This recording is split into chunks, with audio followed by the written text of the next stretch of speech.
મિત્રો, આજે આપણે વાત કરવાના છીએ આધાર કાર્ડ અને પાન કાર્ડ લિંક કરવા બાબતે.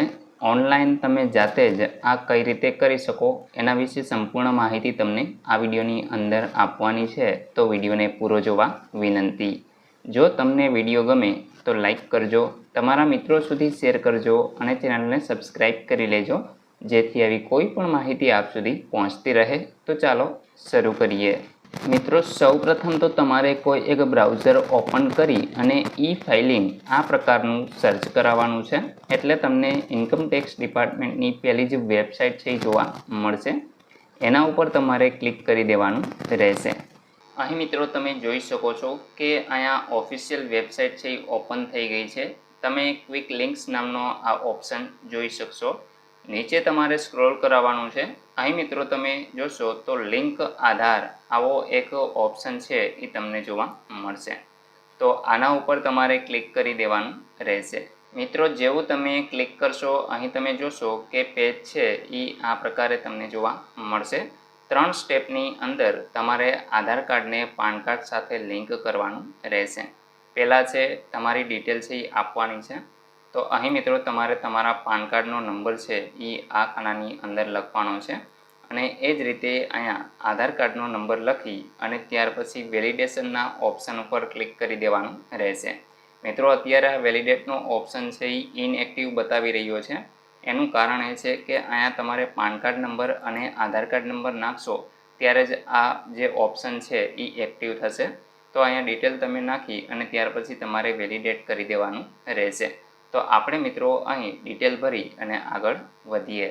મિત્રો, જેવું તમે અહીં વેલિડેટ કરશો એટલે આ પ્રકારે તમે જોઈ શકો છો કે payment detail not found for this PAN, એટલે કે તમારું જે પેમેન્ટ છે 1000 રૂપિયાનું એ અત્યારે થયેલું નથી. તો એને તમારે કરવા માટે અહીંયા આપણે continue to pay through out E pay tax આ ઓપ્શન ઉપર ક્લિક કરી દેવાનું રહેશે. મિત્રો, જેવું તમે ક્લિક કરશો અહીં તમે જોઈ શકશો કે જે ડિટેલ છે એ અહીંયા તમારે નાખવાની આવી જશે. જેમાં ઈ પે ટેક્સ અહીંયા આગળ તમારે તમારા પાન કાર્ડનો નંબર લખવાનો છે. એ જ પાન કાર્ડનો નંબર ફરી અહીંયા કન્ફર્મ કરી દેવાનો છે. તમારો મોબાઈલ નંબર અહીંયા તમારે લખી અને કન્ટિન્યુના ઓપ્શન ઉપર ક્લિક કરી દેવાનું રહેશે. એટલે મિત્રો તમારા રજિસ્ટર મોબાઈલ નંબર ઉપર એક ઓટીપી આવશે, જેને તમારે વેરીફાઈ કરવાનો રહેશે. તો આપણે મિત્રો આ તમામ ડિટેલ ભરી અને આગળ વધીએ. મિત્રો, જેવું ઓટીપી વેરીફાઈ થશે અહીં તમે જોઈ શકો છો you have successfully verified through out mobile OTP. અહીંયા આપણે તમારે પેમેન્ટ માટે કન્ટિન્યુના ઓપ્શન ઉપર ક્લિક કરી દેવાનું રહેશે.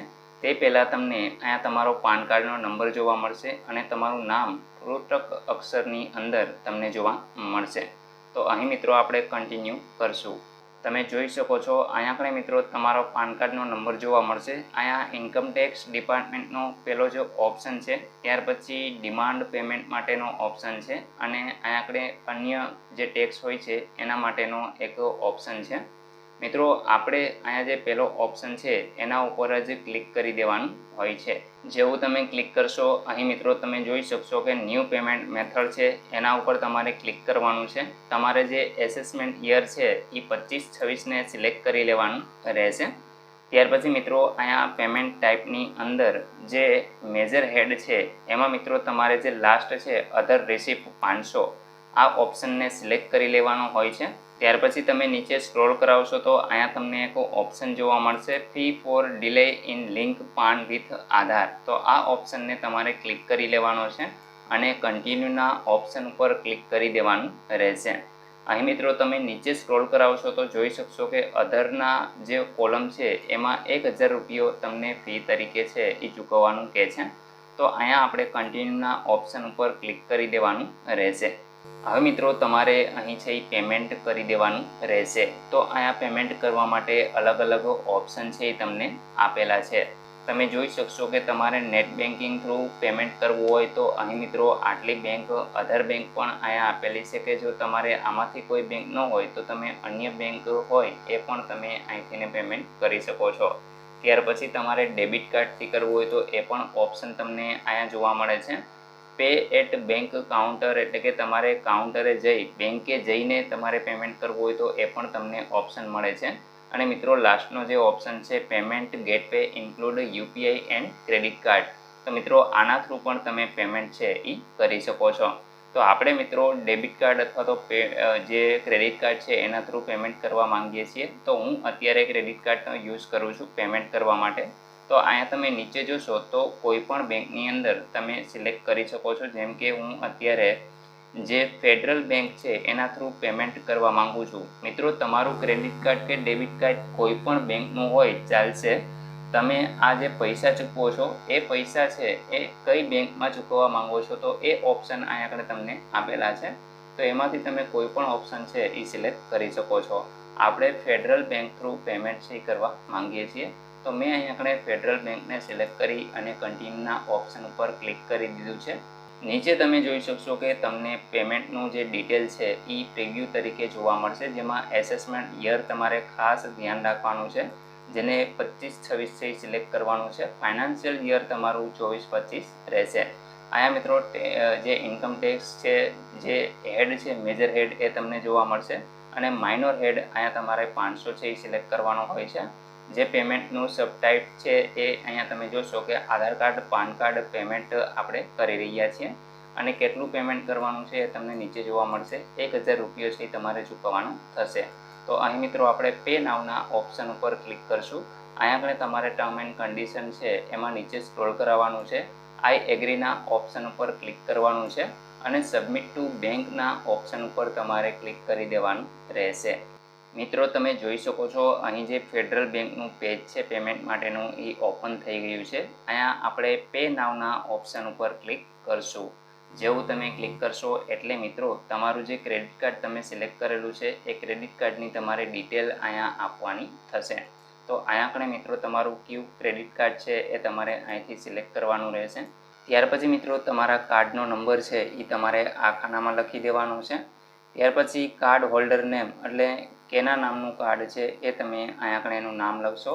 એક્સપાયરી મંથ છે એ તમારે અહીંથી સિલેક્ટ કરવાનો છે. યર અહીંથી સિલેક્ટ કરી લેવાનું છે. CVV નંબર જે પાછળ 3 આંકડાનો હોય છે એ તમારે અહીંયા લખી દેવાનો રહેશે અને ત્યાર પછી પે નાવ ઓપ્શન ઉપર ક્લિક કરવાનું રહેશે.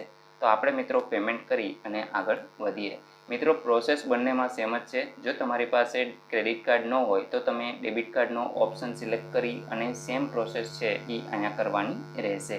મિત્રો જેવું તમારું પેમેન્ટ સક્સેસફુલી થઈ જશે અહીંયા તમે જોઈ શકો છો the challan payment is successfully. અહીંયા આગળ આવો મેસેજ તમને જોવા મળશે. સામે તમારી જે સ્લીપ છે એ તમે ડાઉનલોડ કરી શકશો.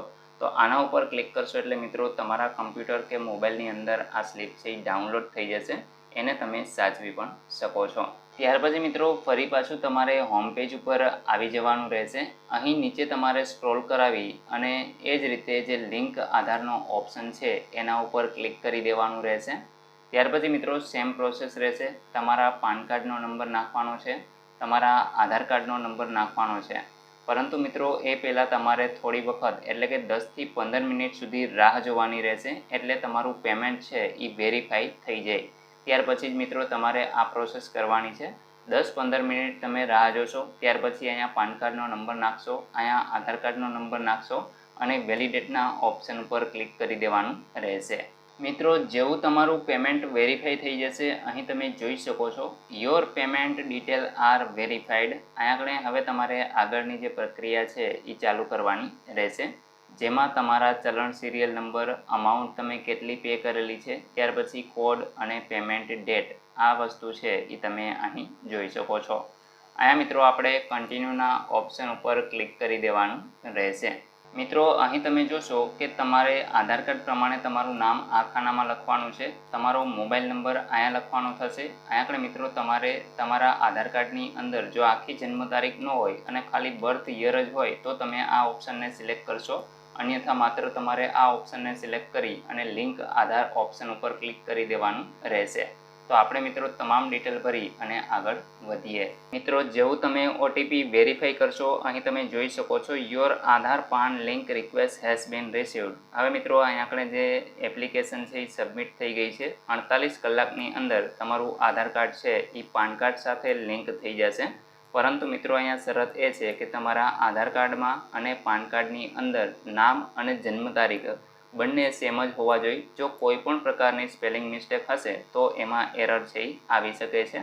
ત્યાર પછી તમારે બેમાંથી કોઈ પણ એકમાં સુધારો કરાવી અને ફરી પાછી રિક્વેસ્ટ નાખવાની રહેશે. એટલે મિત્રો અહીં જે પ્રોસેસ છે એ સંપૂર્ણ થઈ જશે. તો આખી પ્રોસેસ કંઈક આ પ્રકારે હોય છે. મિત્રો જો તમારે એનું સ્ટેટસ જાણવું હોય તો તમે અહીંયા નીચે સ્ક્રોલ કરાવી લિંક આધાર સ્ટેટસ આ ઓપ્શન ઉપર ક્લિક કરી અને ફરી પાછું સેમ આધાર કાર્ડ અને પાન કાર્ડ ડિટેલ છે એ તમારે આપવાની હોય છે અને તમારા મોબાઈલ નંબર દ્વારા જે ઓટીપી આવે એને વેરીફાઈ કરશો એટલે મિત્રો તમે એ સ્ટેટસ પણ જાણી શકશો. તો મિત્રો આશા રાખું છું કે આ વિડીયોની અંદર તમને આધાર કાર્ડ પાન કાર્ડ સાથે લિંક કરવાની પ્રોસેસ છે એ ખબર પડી ગઈ છે. તેમ છતાં પણ કોઈ પ્રશ્ન હોય તો તમે કોમેન્ટ દ્વારા પૂછી શકો છો. વિડીયોને લાઇક કરજો, તમારા મિત્રો સુધી શેર કરજો અને ચેનલને સબસ્ક્રાઈબ કરી લેજો જેથી આવી કોઈ પણ માહિતી આપ સુધી પહોંચતી રહે. વિડીયો જોવા બદલ આપનો ખૂબ ખૂબ આભાર. મળીએ એક નવા વિડીયો સાથે. ત્યાં સુધી જય હિન્દ.